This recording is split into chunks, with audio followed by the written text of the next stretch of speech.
फिर से एक बार बालासोर के 3 सच पर नजर डाल लेते हैं। अब तक की जांच में ये बात तय हो चुकी है कि बड़ी गलती हुई है, जी बड़ी गलती हुई है और इसकी वजह से 275 जानें चली गईं। साथ ही एक्सीडेंट से जुड़ी ये जो सच है ये भी है कि तेज राहत और बचाव के उपाय से जानें बची हैं। राहत और बचाव कार्य भी फिर तेजी से आगे बढ़ाया गया। आपको सुनाते हैं कि रेलवे बोर्ड के ऑपरेशन एंड बिजनेस डेवलपमेंट की सदस्य जया वर्मा, जो कि कल प्रेस कॉन्फ्रेंस करते हुए सामने आई, उन्होंने क्या कुछ कहा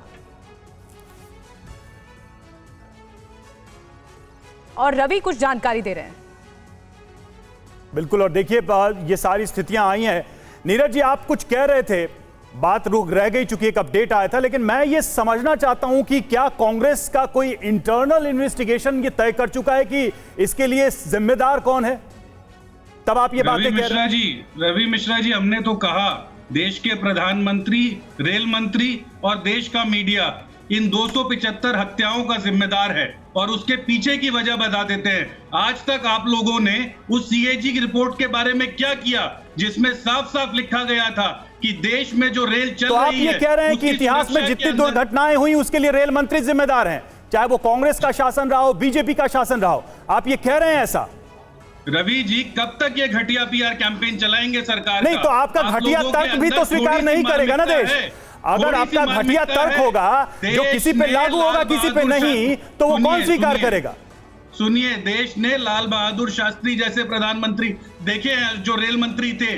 जब देश के अंदर हादसा हुआ तो उन्होंने इस्तीफा दिया और यहाँ पर वो आंकड़े भी हम आपको दिखाएंगे कि कब किसने क्या इस्तीफा दिया और क्या नहीं दिया। वो आंकड़े भी हैं, ऐसा नहीं है एक रेल मंत्री इस देश में नहीं हुआ है, कई रेल मंत्री हुए, कई दुर्घटनाएं हुई हैं। वो डेटा भी हम आपके सामने रखेंगे। वो जो कवच दिखाने की कोशिश कर रहे हैं प्रधानमंत्री के लिए, उस कवच को हटा दीजिए। देश को जानने दीजिए कि इस सरकार ने 275 लोगों की किस तरीके से हत्या की है। चलिए नीरज जी, एक बार फिर से आपके पास आएंगे, राहुल गांधी इस्तीफा मांगते हैं, लेकिन इसके पीछे का तर्क क्या है, इस पर आप सही से जवाब नहीं दे पा रहे हैं, ये साफ समझ में आ रहा है। बादल देवनाथ हमारे साथ टीएमसी से जुड़े हुए हैं।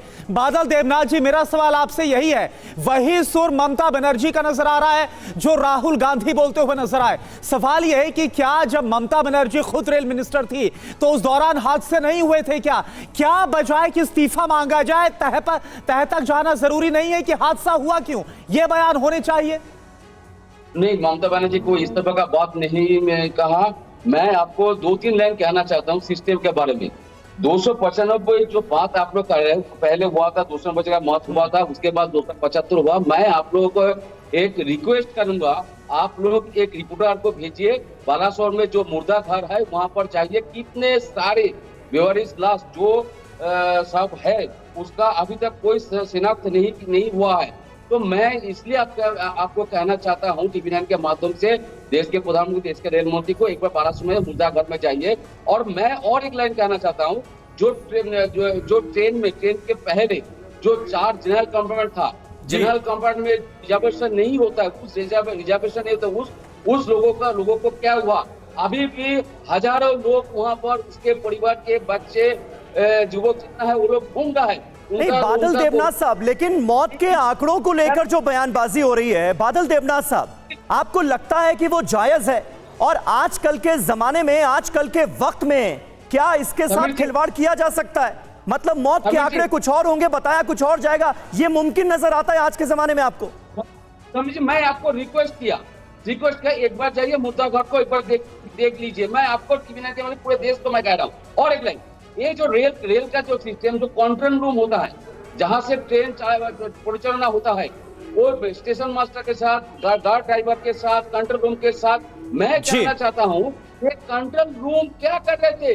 कंट्रोल रूम को हर टाइम, हर समय का रिपोर्ट एक खाते में लिखना पड़ता है कंट्रोल रूम में, स्टेशन मास्टर को लिखना पड़ता है। लूप लाइन से अलग, ठीक है, आप कह रहे हैं, आपने सवाल उठाया कंट्रोल रूम क्या कर रहे थे, आपने सवाल उठाया सिग्नल ऐसे कैसे कमजोर पड़ गए और फेल हो गए।